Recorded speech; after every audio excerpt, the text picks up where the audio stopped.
जय हिंद दोस्तों, मैं जितेंद्र सर UPPCL 2.0 चैनल में आपका स्वागत है।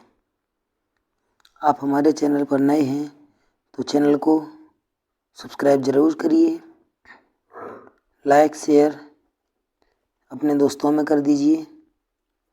दोस्तों, वीडियो को पूरा देखिए। वीडियो में प्रत्येक क्वेश्चन को बारीकी से समझाया गया है फुल डिटेल के साथ। और मंडे मिक्स, प्रत्येक मंडे को 40 क्वेश्चन का वीडियो रहता है और इसका फ्री PDF आपको हमारे टेलीग्राम चैनल पर मिल जाएगा। एकता टेक्निकल कोचिंग के नाम से चैनल है। दोस्तों, हमारे वीडियो रीजनिंग, GK और टेक्निकल इलेक्ट्रिकल इंजीनियरिंग से उपलब्ध रहते हैं, तो अधिक से अधिक दोस्तों को जोड़ने की कोशिश करिए। आप जितना हमारा चैनल शेयर करेंगे, सब्सक्राइब करेंगे, हमको उतना अच्छा लगेगा और हमारा मोटिवेशन ज़्यादा बढ़ेगा। और मैं आपको हर दिन ऑब्जेक्टिव क्वेश्चन करवाता हूं, परंतु मंडे के दिन आपका रिवीजन मिक्स क्वेश्चन रहेंगे, जिसमें आपको पूरे मंडे और पूरे सप्ताह और कुछ एक्स्ट्रा क्वेश्चन जो बहुत ज़्यादा इम्पोर्टेंट हैं, परीक्षा में आए हुए क्वेश्चन, उनका डिटेल रहेगा और ज़्यादा से ज़्यादा क्वेश्चन आपको प्राप्त भी होंगे। तो दोस्तों, समय को बर्बाद ना करते हुए क्वेश्चन को प्रारंभ किया जाता है। जैसे कि यहाँ पहला क्वेश्चन दिया गया है कि भारत में सबसे अधिक विद्युत किस प्लांट द्वारा मिलती है। तो याद रखना दोस्तों, भारत में सबसे ज़्यादा विद्युत का उत्पादन है NTPC करती है। NTPC का मतलब है national thermal power corporation India limited. ये कंपनी जो है एक महारत्न कंपनी है। कौन सी कंपनी है दोस्तों? महारत्न कंपनी है भारत की। ठीक है, चलिए नेक्स्ट क्वेश्चन है। यहाँ थर्मल पावर प्लांट की दक्षता कितनी है। तो दोस्तों याद रखना, थर्मल पावर प्लांट की जो दक्षता होती है ये होती है 25 से 30%। तो किसी बुक में 30%, तो किसी में 25 दी गई है। तो दोस्तों याद रखना, थर्मल पावर प्लांट की दक्षता 30% होती है। ये थर्मल पावर प्लांट होता क्या है? तो जिस प्लांट में किसके द्वारा, कोयले के द्वारा विद्युत का उत्पादन किया जाता है, थर्मल पावर प्लांट कहलाता है। तो दोस्तों, थर्मल पावर प्लांट के बारे में कुछ और क्वेश्चन बताते हैं। जो थर्मल पावर प्लांट होता है, इसमें सबसे पहले किसी वाहन के द्वारा कोयले को लाया जाता है। तो कोयला भंडार होता है। तो कोयला भंडार में जहाँ पर कोयले को एकत्रित किया जाता है, इस कोयले पर एक फव्वारा या बौछार दी जाती है, जिससे कोयले में नमी कम से कम रहे। तो इस पर जो बौछार दी जाती है, ये बौछार होती है एस्फाल्ट की। ठीक है दोस्तों, एस्फाल्ट। तो याद रखना, कोयले के ढेरों पर किसका फव्वारा दिया जाता है, जिससे कोयले में नमी वातावरण की कम से कम जाए। तो एस्फाल्ट का इसके ऊपर फव्वारा दिया जाता है, जिससे कि कोयले में नमी कम से कम और इसकी दहन शक्ति जो है ज़्यादा से ज़्यादा बनी रहती है। तो कोयले के ढेरों को थर्मल पावर प्लांट में किस हिसाब से संयोजित किया जाता है या कैसे स्थापित किया जाता है? तो कोयले के ढेर दोस्तों जो होते हैं वो त्रिभुजाकार रखे जाते हैं। याद रखना, तो कोयले के ढेरों को पिरामिड के आकार में बना करके रखा जाता है और इसके ऊपर एस्फाल्ट का फव्वारा प्रदान किया जाता है। अब कोयला जब एकत्रित हो गया, तो उसके बाद कोयले को ले जाते हैं एक ऐसे स्थान पर जहाँ एक बहुत बड़ा सा मैग्नेट लगा रहता है। ठीक है, और इस मैग्नेट से होकर के क्या किया जाता है, इस कोयले में जो धातु के कण होते हैं उनको टुकड़ों को निकाल लिया जाता है बाहर। उसके बाद इस कोयले को ले जाते हैं किसके पास? साइजर के पास। साइजर का क्या काम होता है? साइजर का मुख्य काम होता है इस बड़े बड़े कोयले के असमान ढेरों को एक समान भागों में विभाजित कर देता है। ठीक है, अब इस साइजर के बाद जब कोयले एक समान हो जाते हैं, उसके बाद कोयले के टुकड़े जब एक समान हो जाएंगे, उसके बाद इस कोयले को लेकर के जाते हैं बॉल मिल में। ठीक है, तो बॉल मिल में जब कोयला चला जाता है, तो बॉल मिल में बॉल के द्वारा कोयलों को बारीक तोड़ दिया जाता है। टूटे हुए कोयले को हम क्या कहते हैं? पुल्वेराइज्ड कोयला कहते हैं। ठीक है, टूटे हुए कोयले के टुकड़ों को पुल्वेराइज्ड कोयला कहा जाता है। और बॉल मिल तक कोयले को किसके द्वारा ले जाया जाता है दोस्तों, याद रखना, वी आकार के बेल्ट या पट्टे द्वारा। ठीक है, तो वी बेल्ट द्वारा कोयले को बाल मिल तक पहुंचाया जाता है। और बाल मिल का मुख्य काम क्या है, कोयले को बारीक तोड़ना या कोयले का पुल्वराइज्ड करना। तो पुल्वराइज्ड कोयला क्या होता है, पुल्वेराइज्ड कोयला जो होता है वो छोटे छोटे टुकड़ों में कटा हुआ कोयला होता है। चलिए नेक्स्ट क्वेश्चन है, भारत में किस स्थान पर थर्मल पावर प्लांट 33 केवी का थर्मल पावर प्लांट स्थापित किया गया है, या 33 केवी का थर्मल पावर प्लांट जो उत्पादन है वो 33 केवी हो रही है। तो दोस्तों याद रखना, एक स्थान का नाम है कोरबा। क्या नाम है, कोरबा। ये कहाँ पड़ता है, छत्तीसगढ़ में। ठीक है, छत्तीसगढ़ में कोरबा नाम के स्थान पर 33 केवी भारत में उत्पादित होना चालू हो गई है। ये भारत का पहला स्थान है जो 33 केवी का उत्पादन हो रहा है, जबकि अब तक भारत में जो है 11 केवी पर विद्युत का उत्पादन किया जा रहा था। भारत में संचरण की अधिकतम वोल्टता कितनी है, तो 765 केवी एसी संचरण की अधिकतम वोल्टता है, जबकि डीसी संचरण की, ठीक है, डीसी संचरण की अधिकतम वोल्टता है 800 केवी प्लस माइनस। ठीक है, और उच्च संचरण वोल्टता का वेरिएशन आईईआर के अनुसार उच्च संचरण वोल्टता का जो वेरिएशन होता है, परिवर्तन होता है, ये कितना होता है, 12.5 होता है प्रतिशत। ठीक है, एसी और डीसी दोनों के लिए ये मानक है। चलिए नेक्स्ट क्वेश्चन देखते हैं कि भारत में फ्रिक्वेंसी का आईईआर मानक के अनुसार कितना मान रखा जाता है। तो ये भारत में मानक फ्रिक्वेंसी 50 HZ है और इसका मानक जो है ±3% रखा गया है वेरिएशन। चलिए नेक्स्ट अगला क्वेश्चन देखते हैं कि गैस आधारित थर्मल पावर प्लांट यूपी के किस जिले में है। तो दोस्तों याद रखना, गैस आधारित थर्मल पावर प्लांट यूपी के औरैया डिस्ट्रिक्ट में है। औरैया डिस्ट्रिक्ट जो है ये उत्तर प्रदेश में नहीं, पूरे भारत में प्लास्टिक सिटी के नाम से जाना जाता है। नेक्स्ट क्वेश्चन अगला दिया गया है, जर्लिना क्या है। तो जर्लिना एक न्यूक्लियर पावर प्लांट नाभिकीय शक्ति संयंत्र है ये। ठीक है, नाभिकीय शक्ति संयंत्र। दोस्तों याद रखना, ये जर्लिना क्या है, नाभिकीय शक्ति संयंत्र है। तो इसको हम कैसे याद रख सकते हैं कि जर्लिना जैसे कुछ और भी शक्ति संयंत्र होंगे जिनके नाम होते हैं। ठीक है, तो इसको याद कैसे रखेंगे, इनको याद रखने के लिए एक छोटी सी ट्रिक है जिसको देख सकते हैं, यहाँ पर बता रहे हैं आपको। जैसे साधु आज ट्राम्बे में पूर्णिमा है।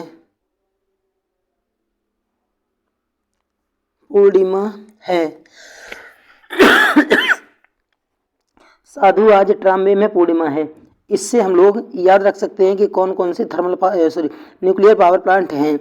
तो ट्राम्बे स्थान है, ये महाराष्ट्र में पड़ता है। यहाँ पर कौन कौन से न्यूक्लियर पावर प्लांट हैं, इससे याद रखेंगे। तो पहला हो गया साइरस, इसके बाद हो गया ध्रुव, ठीक है, इसके बाद हो गया अप्सरा, इसके बाद हो गया जर्लिना और एक हो गया पूर्णिमा।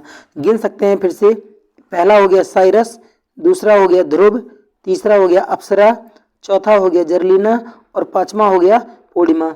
ये सभी के सभी कहाँ पर, ट्राम्बे और MH मतलब महाराष्ट्र में ये सब के सब हैं। ठीक है, ये कहाँ है, सब महाराष्ट्र में। साइरस पहला हो गया साइरस, ध्रुव, अप्सरा, जर्लिना और पूर्णिमा, ये सभी के सभी न्यूक्लियर पावर प्लांट कहाँ पर हैं, ट्राम्बे महाराष्ट्र में। दोस्तों ज्योति तीव्रता की यूनिट, तो ज्योति तीव्रता की यूनिट होती है CD कैंडला। सामान्य मनुष्य का प्रतिरोध कितना होता है, तो 10⁻³ ओम या 1000 ओम होता है। The type of instrument transformer जो होता है, इसके कितने टाइप होते हैं, तो दोस्तों 2 होते हैं इंस्ट्रूमेंट ट्रांसफार्मर के टाइप। कौन कौन सा होता है, एक होता है CT, दूसरा होता है PT। ठीक है, इसको कहते हैं हम करंट ट्रांसफार्मर, ये होता है पोटेंशियल ट्रांसफार्मर, धारा परिणामित्र, और ये पोटेंशियल या विभव परिणामित्र। ठीक है, नेक्स्ट क्वेश्चन है यहाँ पर, वितरण ट्रांसफार्मर की दक्षता कितनी होती है? डिस्ट्रीब्यूशन ट्रांसफार्मर होता है, इसकी दक्षता होती है 50% फुल लोड पर। अगला क्वेश्चन है यहाँ पर, इलेक्ट्रिक फर्नेस, इसकी दक्षता कितनी होती है? तो इलेक्ट्रिक फर्नेस की दक्षता होती है 60 से 80%। नेक्स्ट क्वेश्चन है, सबसे कम फ्रिक्वेंसी पैदा करने वाला जीव, तो सबसे कम आवृत्ति कौन सा जीव पैदा करता है? इसका नाम है क्या? गैंडा। अगला लिखा है, आर्क लैंप में इलेक्ट्रोड किस पदार्थ के बने होते हैं? क्वेश्चन नंबर 17 का आंसर होगा कार्बन। क्या होगा? कार्बन। कार्बन के इलेक्ट्रोड आर्क लैंप में लगते हैं। ठीक है, कार्बन के इलेक्ट्रोड आर्क लैंप में लगाए जाते हैं। आर्क लैंप का पावर फैक्टर जो होता है ये 0.2 से 0.5 के बीच होता है, पावर फैक्टर आर्क लैंप का। नेक्स्ट क्वेश्चन है, एसी आर्क लैंप के इलेक्ट्रोड होते हैं, तो याद रखना है एसी आर्क लैंप में जो फेज और न्यूट्रल के तरफ जो इलेक्ट्रोड लगते हैं, ये दोनों इलेक्ट्रोड कैसे होते हैं? एक समान आकृति के रखे जाते हैं। कैसे इलेक्ट्रोड होते हैं? समान होते हैं दोनों, और दोनों में क्षण जो होता है वो भी समान होता है। अगला क्वेश्चन है क्वेश्चन नंबर 19, बस बार समानता होते हैं, तो बस बार समानता बने होते हैं, ये किसके बने होते हैं? एल्युमिनियम के बस बार समानता बनाए जाते हैं। ठीक है, एल्युमिनियम के बस बार बनाए जाते हैं, और इस बस बार में जो एल्युमिनियम के जो चालक होते हैं वो कैसे होते हैं? स्ट्रैंडेड होते हैं, मतलब इठे हुए होते हैं, इठे हुए होते हैं। नेक्स्ट क्वेश्चन है यहाँ पर, ओवरहेड ट्रांसमिशन लाइन में बंडल्ड कंडक्टर क्यों उपयोग किए जाते हैं? तो बंडल्ड कंडक्टर उपयोग करने का क्या मतलब है या किस लिए इसमें बंडल्ड कंडक्टर उपयोग किए जाते हैं? तो दोस्तों याद रखना, ये बंडल्ड कंडक्टर उपयोग करने का मूल कारण है क्या? कोरोना लॉस को, जो कोरोना होता है, ठीक है, तो कोरोना हानि जो होती है उनको कम करना। कोरोना लॉस को कम करने के लिए ओवरहेड ट्रांसमिशन जो संचारण लाइन होती है इसमें बंडल्ड कंडक्टर उपयोग में लाए जाते हैं। नेक्स्ट क्वेश्चन है यहाँ पर, पेनिट्रेशन सूत्र में धातु की मोटाई किसके समानुपातिक होती है?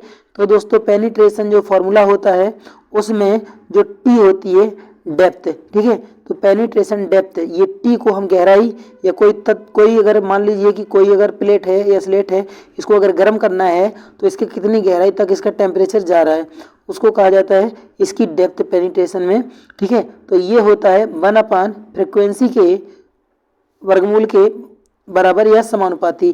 ठीक है, और इसी को हम लोग लिख सकते हैं, और इसको लिखा जा सकता है टी समानुपाती एफ का पावर 1/2, इस हिसाब से भी इसको लिखा जाता है। तो ये पेनिट्रेशन फार्मूला के अंतर्गत जो होता है टी होता है 1/, फ्रिक्वेंसी के वर्गमूल के समानुपाती।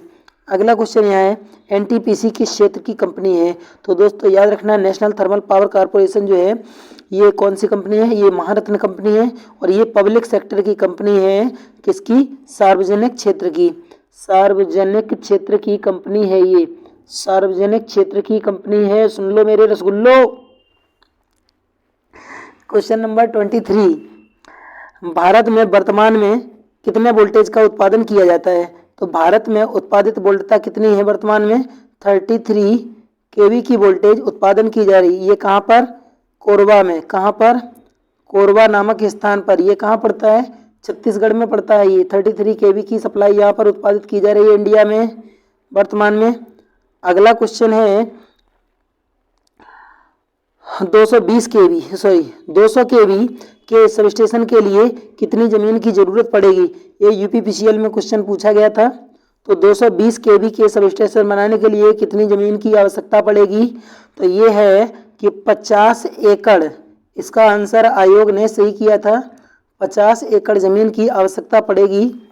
नेक्स्ट क्वेश्चन यह है, बुकोल्य रिले का उपयोग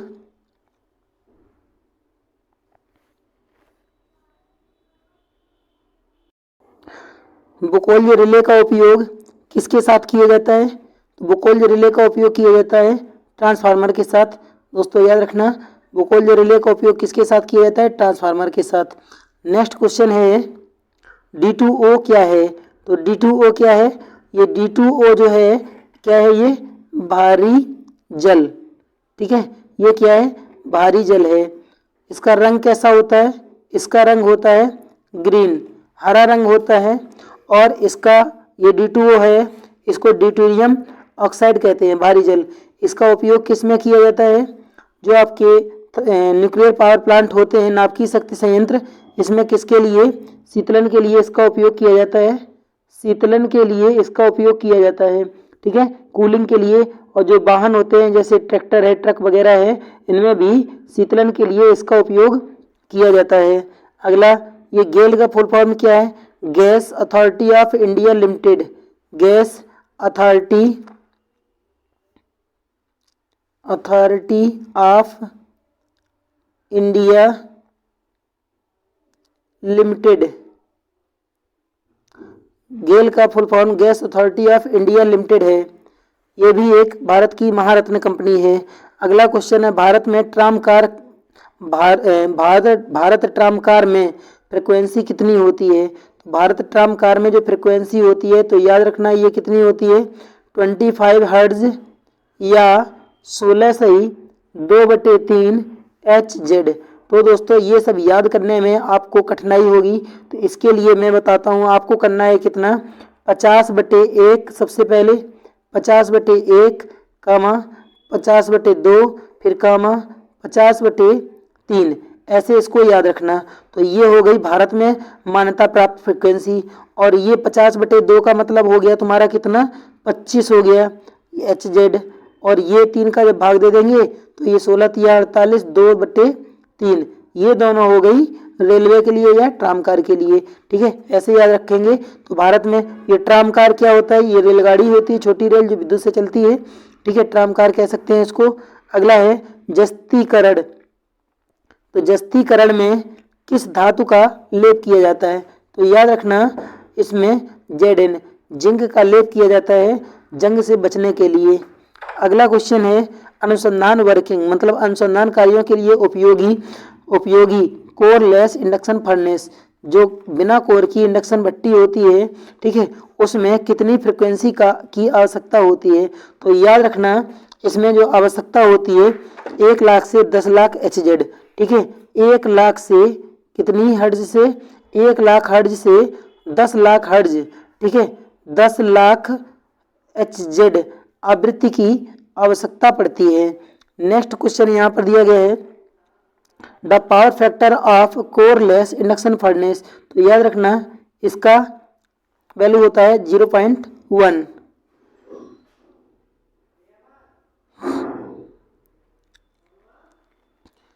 अगला क्वेश्चन है यहाँ पर,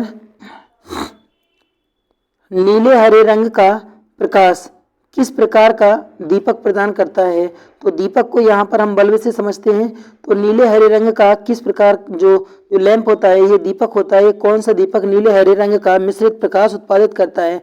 तो इसको दोस्तों हम लोग कैसे याद रखेंगे? HG, ये 2 अक्षर केवल लिखिए।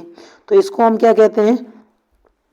ये क्या होता है? पारद या पारा, या इसी को हम कहते हैं क्या? मरकरी, ठीक है, तो मरकरी भी इसको कहा जाता है। तो यहाँ से हो गया ये ग्रीनिश, इसी से याद रखना आप लोग। और H को हम B जैसा बना सकते हैं। तो ये ग्रीनिश ब्लू रंग प्रदान करने वाले जो लैंप होते हैं उनको हम क्या कहते हैं? मरकरी वेपर लैंप, ठीक है, हरे नीले रंग का प्रकाश करने वाले लैंपों को मरकरी वेपर लैंप कहा जाता है। नेक्स्ट क्वेश्चन है आपका 33, LED में 2 टर्मिनल होते हैं, पहला शॉर्ट लीड और दूसरा लॉन्ग लीड। मान लीजिए कि जो LED है ये कुछ ऐसी होती है, ठीक है, ऐसी होती, एक का लीड छोटा होता है और दूसरे का होता है बड़ा, ठीक है। जो लीड शॉर्ट लीड का प्रतिनिधित्व करती है, जो छोटी लीड होती है, इसको क्या कहा जाता है? तो दोस्तों याद रखना इसको कहा जाता है कैथोड और इसको कहा जाता है एनोड। एनोड होती है धनात्मक, कैथोड होती है ऋणात्मक, ठीक है। धनात्मक वाली हमेशा सीधे ही आप याद रखेंगे, धनात्मक वाला प्लस, प्लस का मतलब ज़्यादा मतलब बड़ा रहेगा, ठीक है। तो छोटा वाला जो है वो कैथोड का होता है और बड़ा वाला एनोड का होता है। गैलियम आर्सेनाइड के द्वारा, किसके द्वारा? गैलियम आर्सेनाइड, ठीक है, आर्सेनाइड, गैलियम आर्सेनाइड के द्वारा क्या बनाया जाता है?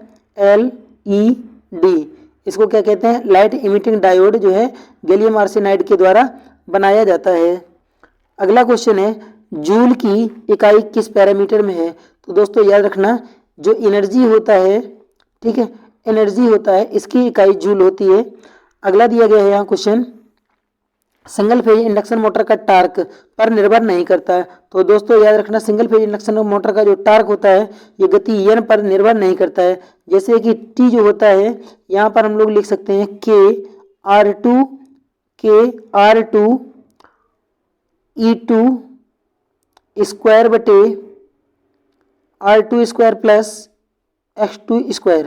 तो ये हो गया रोटर का रेजिस्टेंस सेकेंडरी का, ये विद्युत वाहक बल का स्क्वायर हो गया, ये आपका प्रतिरोध हो गया, ये आपका प्रतिघात हो गया, ये हो गया नियतांक। इसमें कहीं भी n का नामो निशान नहीं आया है। तो दोस्तों ये जो टार्क होता है, स्टार्टिंग टार्क, ये सिंगल फेज का जो इंडक्शन मोटर होता है ये इसकी गति पर निर्भर नहीं करता है। नेक्स्ट क्वेश्चन है यहाँ, एसी बाइंडिंग में किस प्रकार की बाइंडिंग को नहीं माना जाता है। जो एसी बाइंडिंग होती है उसमें दोस्तों लैप कुंडलन को नहीं माना जाता है। LAP, लैप का मतलब हुआ यहाँ पर L से लो वोल्टेज, ठीक है। लो वोल्टेज मतलब निम्न वोल्टता के लिए उपयोग में लाई जाने वाली कुंडलन, ठीक है। और जो बाइंडिंग लैप बाइंडिंग होती है उसमें A बराबर P ये लिया जाता है, मतलब समांतर पथों की संख्या ध्रुवों की संख्या के बराबर रखी जाती है। तो लैप बाइंडिंग जो होती है ये लो वोल्टेज की डीसी मशीनों में किया जाता है। इसमें धारा का मान ज़्यादा रहता है, ठीक है, और इसमें समांतर पथों की संख्या ध्रुवों की संख्या के बराबर होती है। हम लोग इसको याद कैसे रखेंगे, LAP ये हो गया लो वोल्टेज, ठीक है, और इन दोनों में आपस में इक्वल लगा दीजिए, A बराबर P हो जाता है, समांतर पथों की संख्या बराबर ध्रुवों की संख्या। नेक्स्ट क्वेश्चन दिया गया है, 3 फेज इंडक्शन मोटर में कुंडलन को कितने डिग्री के अंतराल पर रखा जाता है। तो 3 फेज मोटर में कुंडलन को रखा जाता है दोस्तों 120 डिग्री के अंतराल पर। अगर यहीं पर सिंगल फेज की बात की जाएगी तो ये वाइंडिंग जो है ये 90 डिग्री के विद्युतीय एंगल के अंतराल पर रखा जाता है सिंगल फेज में, और 3 फेज में जो रखा जाता है ये 120 डिग्री के अंतराल पर कुंडलन को रखा जाता है। ये अंतराल जो है ये कौन सा अंतराल होता है, विद्युतीय अंतराल होता है डिग्री का। नेक्स्ट क्वेश्चन यहाँ दिया गया हैलोजन, इसके बाद खाली स्थान। जैसे गैसीय तत्वों के समूह को दिया गया नाम है तो इसमें कौन से ऐसे गैसीय तत्व होते हैं जिनको हैलोजन कहा जाता है। तो दोस्तों याद रखना, हैलोजन जो है इसको क्लोरीन, ब्रोमीन और आयोडीन ऐसे गैसीय तत्वों को क्या कहा जाता है, हैलोजन का नाम दिया जाता है। तो क्लोरीन, ब्रोमीन और आयोडीन ये क्या हैं, ये एक प्रकार के हैलोजन हैं। नेक्स्ट क्वेश्चन यहाँ, स्लिप रिंग मोटर की तुलना में गिलहरी केज मोटर में शुरुआती टार्क होता है। तो एक पॉइंट याद रखना, जो स्लिप रिंग इंडक्शन मोटर होती है ये 3 फेज की मोटर होती है और ये सिंगल फेज की भी मोटर होती है।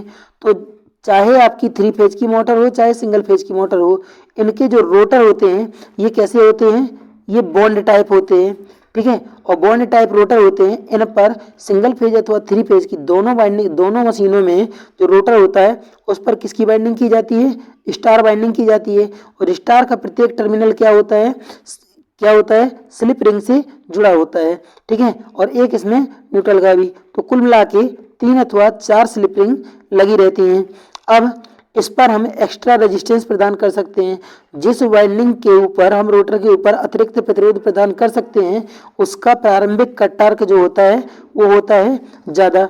अब ये स्क्विरल केज जो इंडक्शन मोटर होती है इस पर हम कोई भी अतिरिक्त लोड मतलब अतिरिक्त रेजिस्टेंस प्रदान नहीं कर सकते हैं, क्योंकि इसके रोटर में इसका रोटर जो होता है ये छड़ों के द्वारा बनाया गया होता है। इसमें किसी भी प्रकार का बाहरी टर्मिनल नहीं होता है और इसमें स्लिप रिंगों की संख्या कई बार पूछी गई है तो इसमें स्लिप रिंग स्थापित नहीं की जाती है। जो पिंजरा टाइप होता है इसमें स्लिप रिंग नहीं होती है। तो दोस्तों अब समझिए कि जो स्लिप रिंग मोटर है इसमें गिलहरी केज मोटर की अपेक्षा इसका जो टार्क होता है वो थोड़ा सा कैसा होता है, ज़्यादा होता है। अब जो पिंजरा प्रारूपी जो मोटर होते हैं ये 2 प्रकार के होते हैं। नंबर 1 सिंगल केज मोटर और नंबर 2 दोहरे केज मोटर। जो सिंगल केज इंडक्शन मोटर होता है इसकी अपेक्षा डबल केज इंडक्शन मोटर का प्रारंभिक टार्क सबसे ज़्यादा होता है। अब बात आई अगली, तो यहाँ पर एक हो गया आपका स्लिप रिंग, एक हो गया आपका कौन सा मोटर, स्लिप रिंग मोटर, ठीक है, एक हो गया आपका स्लिप रिंग मोटर और दूसरा हो गया आपका squirrel cage motor single cage. एक हो गया स्लिप रिंग, दूसरा सिंगल स्क्वायरल केज मोटर और तीसरा हो गया डबल स्क्वायरल केज मोटर। ठीक है, तो सबसे कम जो टार्क होता है वो सिंगल केज का होता है, इसके बाद डबल केज का होता है और इसके बाद होता है आपका किसका, स्लिप रिंग इंडक्शन मोटर का। नेक्स्ट क्वेश्चन है यहाँ एंटी वी वक्र।